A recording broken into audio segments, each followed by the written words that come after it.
Hello and welcome, everyone. Today we want to talk about incident response, emergency management, and business continuity. With me in the studio is Peter Jaremenko. He is the Chief Information Security Officer of the city of Potsdam, the city where our university is located. Peter is overseeing the enhancement of the IT security infrastructure in the city administration, and he has a very good reason to do so, which he will elaborate on a little later. Because, Peter, you were in charge of a major cyber incident in 2022 here in Potsdam, which ultimately led to the shutdown of all IT systems of the city. And since then, you've tried to convince everyone in the administration to upgrade the IT infrastructure and to raise the bar when it comes to IT security. So first of all, thank you for taking the time and coming here to speak to us today. Thanks for inviting me. Because, of course, information security, the story and all the stuff around should be spread. So it's highly welcome. And that's what we're going to do today. So, Peter, tell me, fresh on the job, almost fresh on the job, 2022, what happened that led to the decision to completely shut down all digital systems in the city of Potsdam? Maybe we start with that story. All right. So it was the first time for me that we really had to do such dramatical actions. So I was already CISO for 10 years before for many companies and also for PCI DSS compliance with credit card security standards and the CRITIS with all regulations. So it was always on a theoretical basis. And right now, so it's initially all started with a call from a police department or from a police authority. So we first verified if it's really the police we are talking to. And so they gave us an alarm, a warning that we are under fire, I would say. And then, so we checked the input, and so we checked our systems and measured it, and so we already knew at that point that we have a lack of transparency of all IT systems, processes, and all documentations, all measures we have in place, because that's not so uncommon, because the IT landscape is very complex. It's very dynamical, it's changing every day, so it's very hard to have a clear picture every day. But we saw what is the consequence when you don't have it, or when you don't have at least this baseline. And so we checked everything around, and first of all, we did the scans, and it seems to be all fine. Nevertheless, the police authorities extended their warning and said that an attack is shortly in front of us, but it was quite unspecific. So also the discussion with the police authorities are quite challenging. It's, I think, a stuff of all parties that are together, because they all, of course, they don't want to risk the investigation they had. So when they tell everybody, hey, listen, tomorrow is the attacker ABC trying to attack some company, then they, of course, would be warned. So that has to go part in part, something like that. So nevertheless, we had to deal with the situation, and we were, of course, in fear of the example of Anhalt-Bitterfeld. There was a community. Another German municipality, yes, not too far away. Yep. Exactly, and that was the biggest nightmare. That's the worst case that can happen, because all systems were encrypted, so nobody can use anything anymore. And moreover, the data of all of the whole population was compromised. So it was taken away, you can say. And of course, the information of the people, of the inhabitants, you can't change it anymore. The address, you can't say, hey, you all have to move because your address is compromised. Yes, you have all to change your phone numbers, your names, and so on, and all your social information data and so on. So it's a very high impact for the population. And at that point, combined with the threatment, we were in charge. And when we see the risk of not being transparent of our whole processes, of course, we did our homeworks, but it was not prepared for this situation, yes, and for this kind of attacks. So at that moment, it was the real showdown, you can say. And at that moment, we had to say, okay, we can't risk the population's data and also the services of the community, because locking down the services for the community, we saw afterwards it had much more impact than I expected before. Because before I thought it's not working, so it's not working, the people can wait. But it's not the whole truth that the people can wait. So with all these actions, it came up that we had to do the decision, also the mayor, to shut down. So hard it is, but at that point we had no choice, because nobody could bear the risk or handle the risk. Yeah. When you said you were surprised how many things failed once you shut down your digital systems, I mean, German municipalities are not known for being very digitalized. Let's put it that way. So can you explain a little bit, what the situation was like once you've made the decision and shut down the entire IT system of the city? As we cut the connection to the internet. That means that we still could write our in-house mails, because all the services that were hosted in-house we could still offer. But unfortunately, most services are connected to internet and to other services, also with other communities. The connections is via internet. We have in communities a special thing that we are also connected to the network of the country and parts of country, and this is a special network. But nevertheless, we had to cut this as well off, because it was also a risk for them. So you are how we should say, you are drawn out, and you have to bring the evidence that you are safe and secure to come back. And that was a challenge we had. And for how long did you have that challenge? How long did it take you before you went back online? So first of all, we made plans and discussions. We evaluated the situation. When can we go back online? Because it developed very quick that we don't have so much time like we initially I would expect. My first estimation was give us 6 months. But it was not possible to be 6 months to do your homework and to secure everything, to be offline for the 6 months.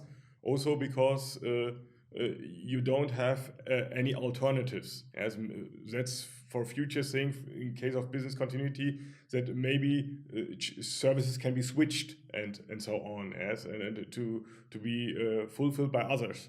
But in that case, it was not the case. And so we had high pressure. And we also had a lot of discussions with the BSE and the police department, also with military advisors, and also with other institutions that are responsible in that area. And so we made a plan. So at least the baseline we need to have was monitoring the network and all clients. So the whole network and all clients.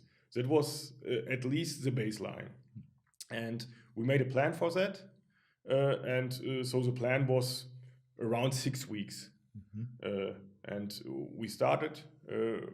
We had a very good process and progress. After 3 weeks, we had some issues, technical issues. because of some functions of our IT systems we didn't know, and even experts didn't expect like that. So that's also the complexity of infrastructure and IT components, because when we are honest, nobody knows all rules and all the effects of some systems. We are always talking about orchestration of systems and so on. And in that case, it was a firewall. We had a loop in the firewall, and so we got a warning, but it was a false positive, how we call it. So false positive means that it's a warning, but it's not real. It's baseless, right? Yes. Yeah. Okay, so after 3 weeks, you tried again to get online, and when did you finally reach the level where you back fully digital as you were before the attack? Yes, we had 3 milestones, depend on the connection and also on the systems, because that's why you should do criticality of your systems and your business services, and also to know the dependence between all the systems and so on. So then you can do these milestones and plan like this, because we have already seen that sometimes it's not working like you expected, and then you have to back up or recover or do something like that. And that was the case. So we had some plans. It started after 6 weeks. The next step was after 10 weeks. And the most, I would say, the least critical processes with the internet, like transmission and something like that, they were online after 12 weeks. So we had some time to test the core applications, the core systems, the core services, and we had to focus on them. Also, the monitoring, how it's working, and also when we saw the threatment, we also had to go online to see how the risk is really, because when you don't go online, of course, you can't be hacked. But it's not a solution, because everybody knows there is no 100% security. And so it's quite difficult to say, are we now 99.5, 99.7% secure? So on one point, and that was the point when we had the elementary baseline, the full monitoring of network and clients, then we go online and we will see what happened. Okay, so overall, at least 3 months in which your main client, the people of Potsdam, did not receive the full digital service of the municipality, and also people within the administration were affected. So now when you look back at it, are there any things that you regret, or that you would have done, that you would do today differently if the next attack occurs, the next warning shows up in your email account? First, we already had one incident 2 years ago in 2020, and we already learned a lot from that. So we also got the feedback during the second incident. They were not comparable, they were different sizes and different reasons, but we already heard during the second incident that it's or emergency, it's working far different from the first one. Our reaction, our organization, our processes, our communication was quite better and far more advanced than the first time. So we were already prepared. So to answer the question, it's always after a crisis, emergency, you're always wiser than before. That's because you can't also simulate any emergency scenario. There is always something different than on the paper, on the plan you worked out before. The constellation is different. There are so many different systems with criticality and functionality, and they are also always changing. So that's why there is no 100% written down secure plan. But nevertheless, also there we made some experience. So the most important issue or issues to save time would have been to have better contacts or already contracts with service provider. Because when you are in this situation like we have been, you need to react and you can't do it on your own. You are dependent on other parts and other parties.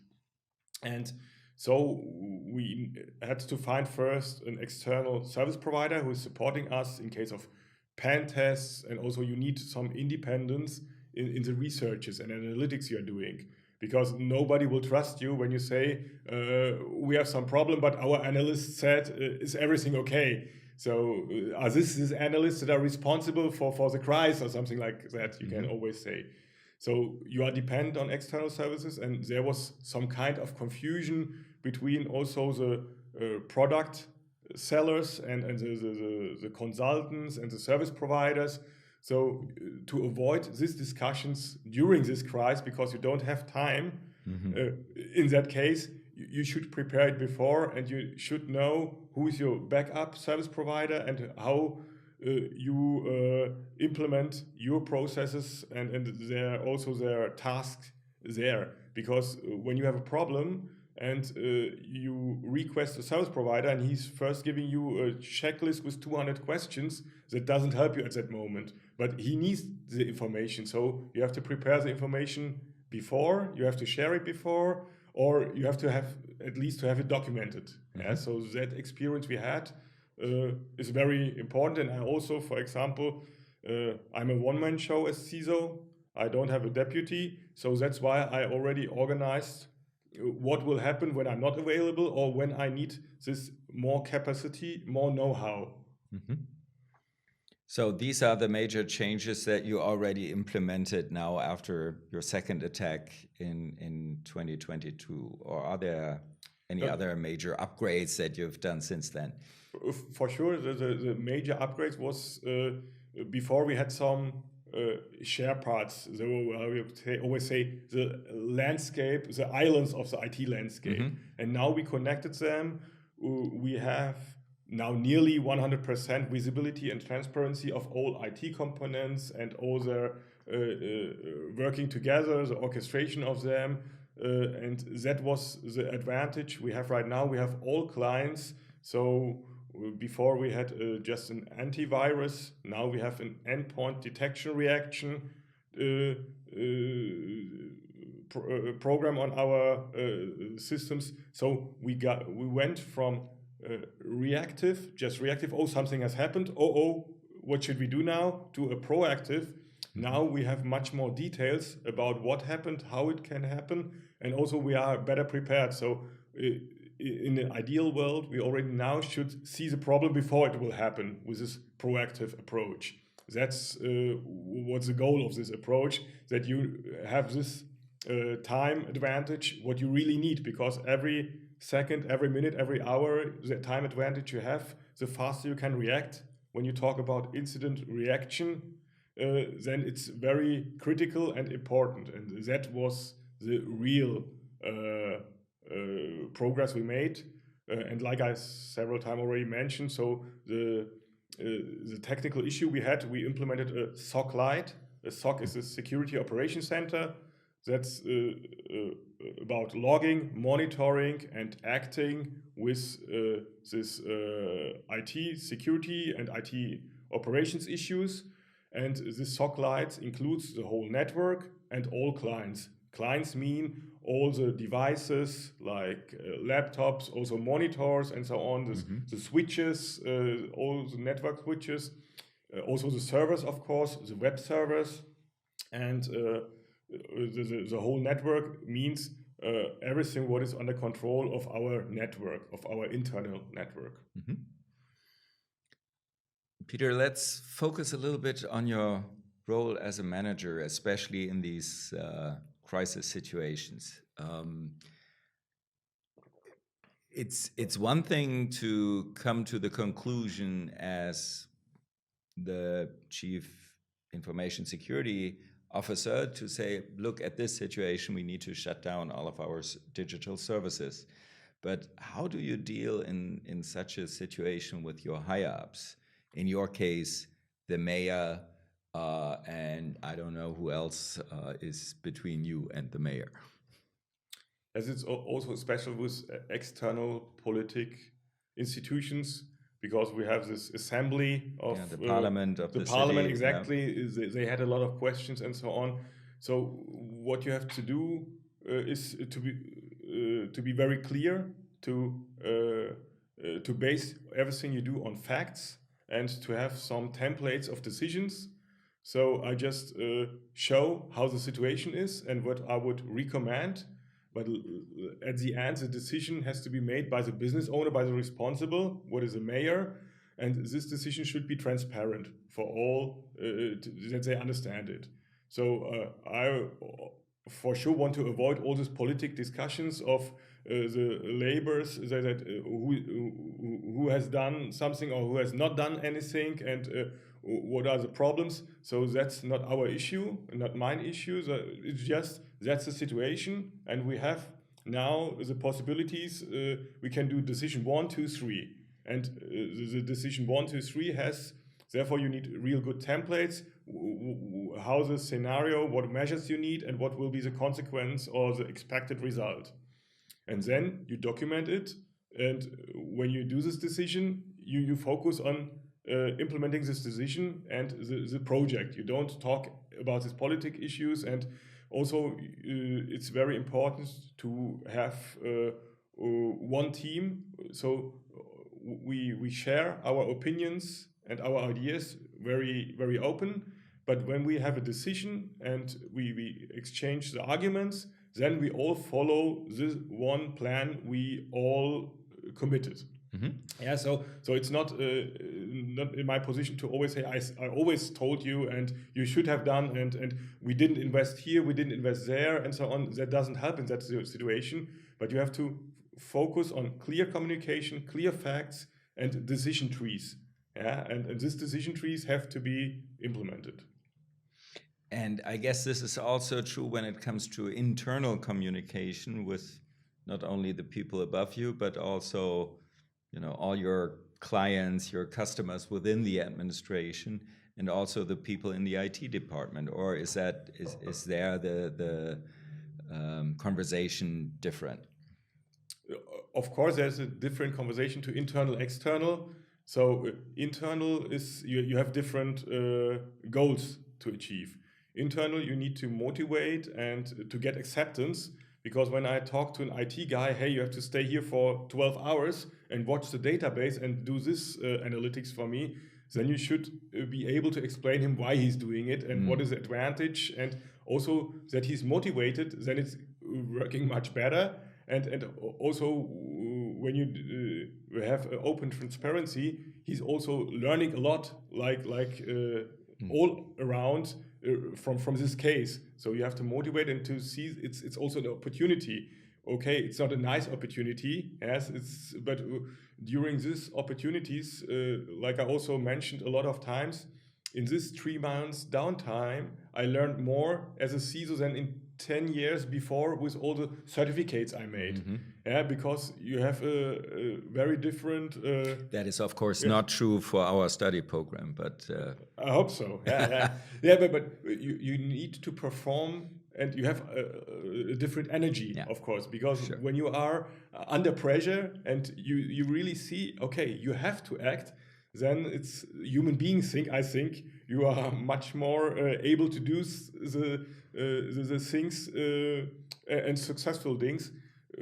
Also, you have to mention in that case that everybody was focusing on information security in that case, because without information security, there was no more operations. So everybody was information security manager as well, and so they were all interested in the one thing, the one issue. It didn't the costs and the work and all to do around what was not so important like it's in other times. The priority was very clear. We all need to handle this to go online, else nobody can work. Well, you already mentioned all the certificates that you received before ending up in this position and also in this situation.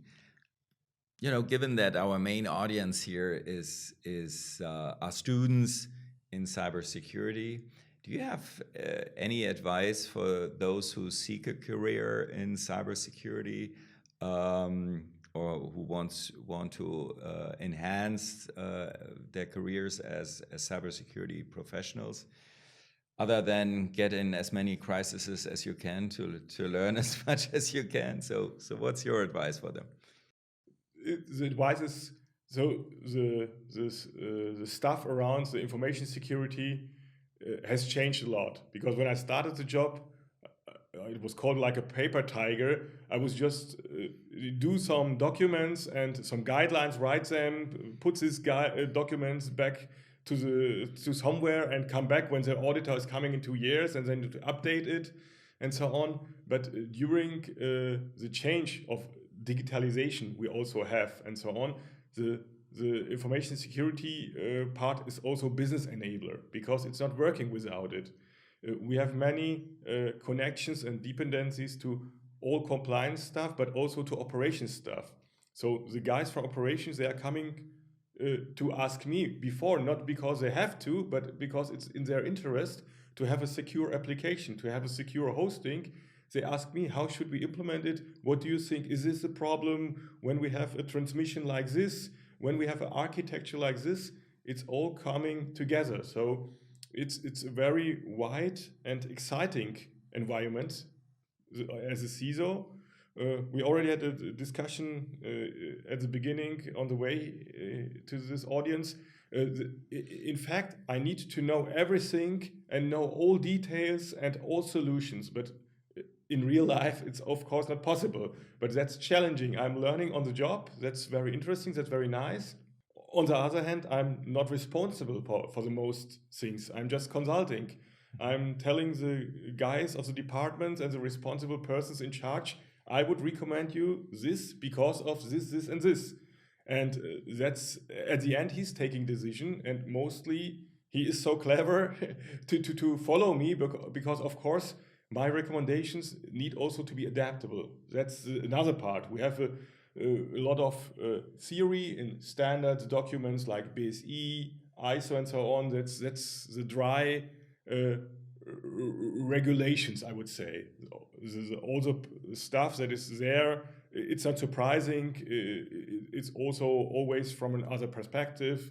All the guidelines and concepts and what is written about, but really difficult is to adapt it to the modern complexity world and to move on it.